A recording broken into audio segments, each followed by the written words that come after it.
ada beberapa perkara yang saya nak bawa ke perhatian pengundi di 6 negeri yang akan mengadakan pilihan raya negeri esok. Perkara pertama, Mat Hassan ataupun Tok Mat menafi yang dia telah terlibat di dalam skandal LCS. Dia kata dia masa tu bukan lagi Menteri Pertahanan. Jadi dia tidak terlibat.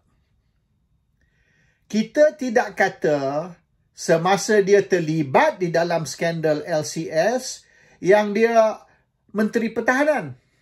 We never said he was Defence Minister.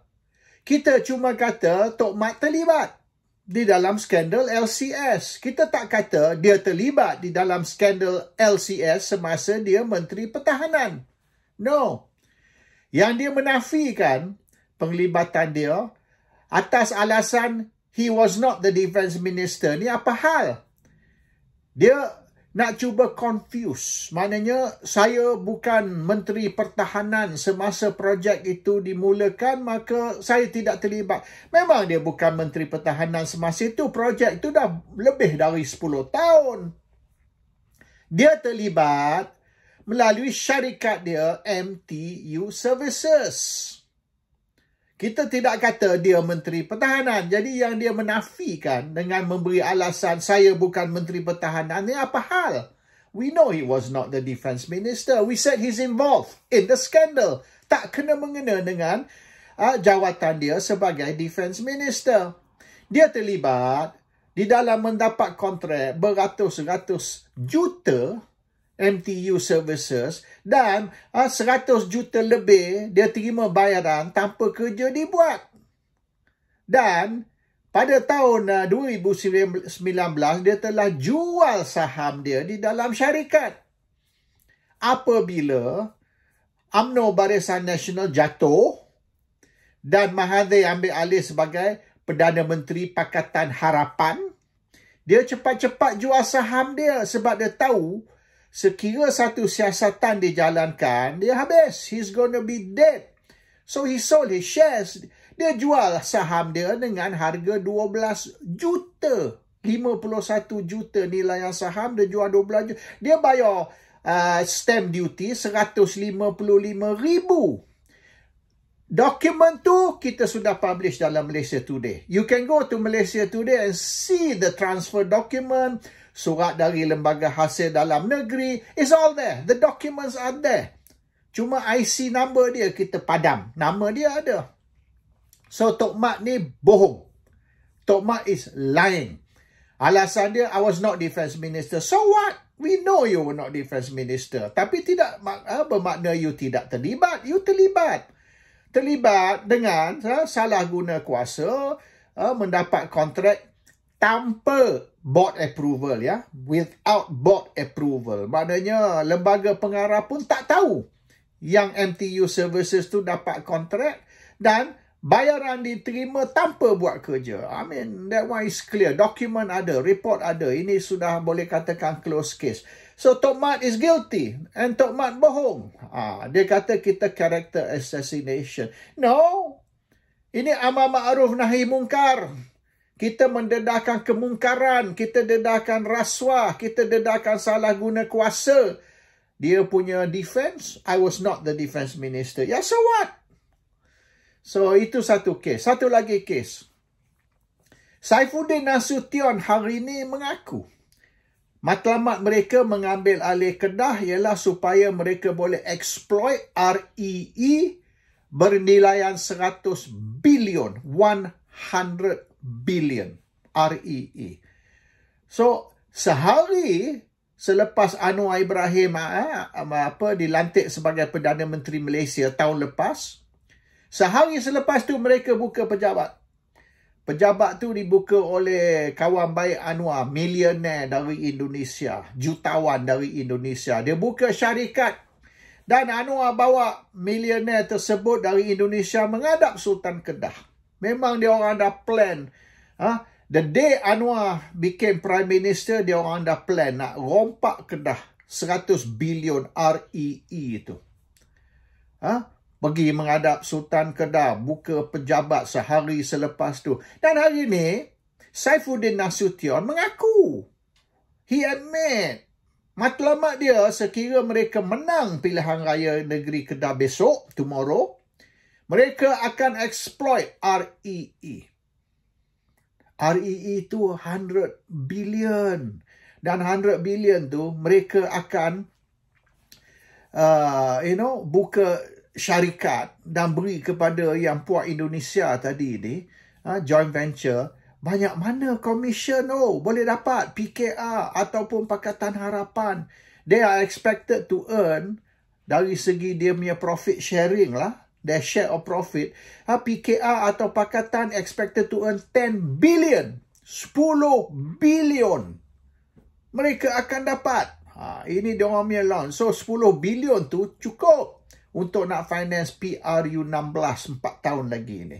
They need dalam 2-3 billion. Kalau 2-3 billion untuk PRU 16, dalam katalah 4 tahun lagi, katalah 2026 atau 2027 lah kata tak. 2026, 2027 PRU 16 dia perlu dalam 2-3 bilion. Dia boleh dapat 10 bilion dari REE Kedah. Itu matlamat mereka. Sebab itulah mereka mati-mati pun mereka nak cuba kalahkan Perikatan Nasional di Kedah dan ambil alih kuasa sebagai kerajaan baru di Kedah. It's all about the 100 billion REE. Dan hari ini hari ini Saifuddin Nasution mengaku itu matlamat mereka. Okey, isu Selangor. Menteri Besar Selangor, Amiruddin Syari, dia menafi yang mereka ni salah guna kuasa dan buat deal dengan Berjaya Land. Berjaya Land tu diberi melalui negotiation, diberi kontrak untuk Selangor Maritime Gateway. Selangor Maritime Gateway tu mereka kata 600 acre. Yang sebenar bukan 600 acre tahu. 8,800 acre. And the value of that project 10 bilion. Ini main bilion dah sekarang. Kedah 100 bilion. And then yang LCS Tok Mat tadi tu 12 bilion. Mula-mula 6 bilion. Naik 9, naik 12. All main bilion-bilion dah sekarang. SMG. Selangor Maritime Gateway. 10 bilion. Dan diberi ke Berjaya Land. Tapi yang aneh ni, which is very interesting, dia orang declare 600 acre.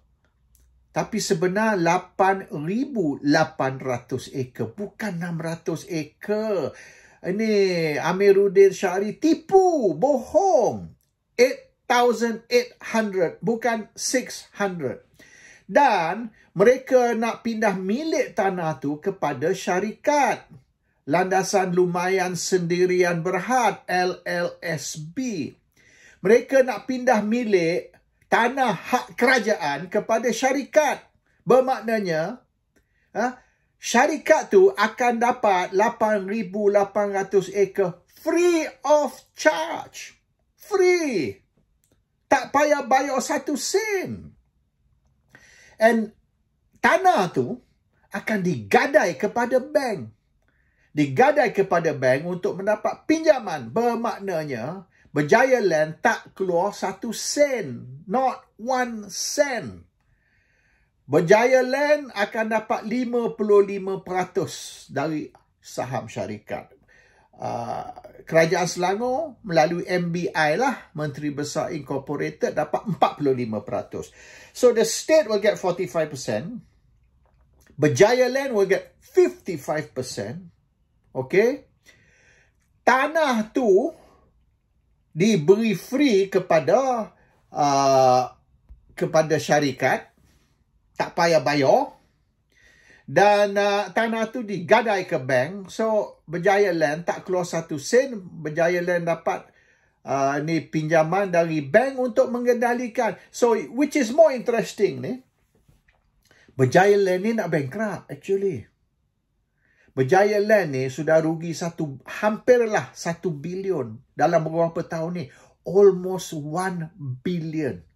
Sila-sila kalau masuk tahun ni mungkin dah 1 bilion. Berjaya Land has been losing money beratus juta, hundreds of millions, and estimated akhirnya Berjaya Land akan rugi sebanyak 1 bilion.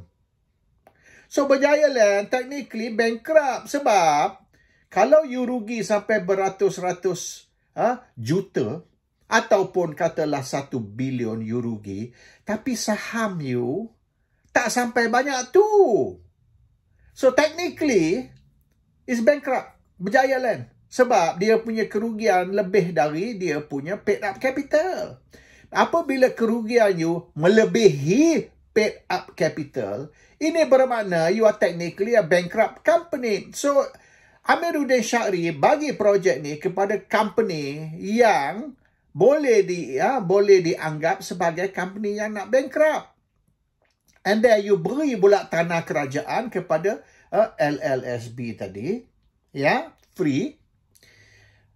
LLSB pula akan dimiliki 55% oleh Berjaya, hanya 45% oleh kerajaan negeri, And then cagar tanah ni kepada bank, maknanya sekira Berjaya gagal dalam projek ni, kalau they fail, if they lose money, tanah tu akan dilelong oleh bank. Habis.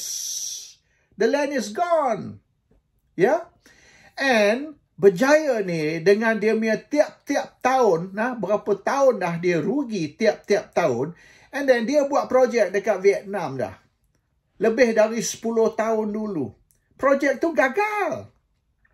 Sampai hari ini projek tu tak boleh nak dimulakan. They cannot start the project. After 10 years tak boleh nak start.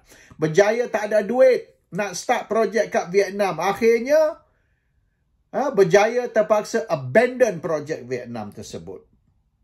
The project in Vietnam after 10 years tak boleh nak start tau. Sampai hari ini. Akhirnya they abandon the project, dia jual projek di Vietnam. Dia orang tak mampu nak buat projek kat Vietnam tu, gagal 10 tahun, tak bergerak, tak berjalan langsung. Akhirnya tutup. Yang Selangor Maritime Gateway ni, Berjaya tak akan mampu nak meneruskan projek tersebut. Tapi kalau sekira tanah tu 8,800 ekar, bukan 600 Kalau tanah tu diberi kepada LLSB, pindah milik, dan dicagar ke bank, maka Berjaya dapat ambil duit dari bank. Maknanya, ringkas cerita, projek Selangor Maritime Gateway ni diberi kepada Berjaya untuk selamatkan Berjaya dari bankrupt. That's all. They are using this project, the land in the project, to save Berjaya from bankruptcy. Itu cerita sebenar. Dia orang bohong. Project ni will never see the light of day. And then the other thing is, hutang LLSB kepada kerajaan negeri dihapuskan. Wipe out. Bermaknanya state government, Selangor State Government ataupun Amiruddin Syahri akan write off semua hutang. Dan premium tanah juga akan dikecualikan. Jadi, premium tanah tak perlu bayar. Hutang yang begitu banyak juga tak perlu bayar. Hapuskan hutang, hapuskan premium, pindah milik tanah kepada company, company gadai tanah kepada bank, dapat duit dari bank, and then selamatkan Berjaya dari bankruptcy. That is the real story. Itu cerita benar. Amiruddin Syahri ni bohong.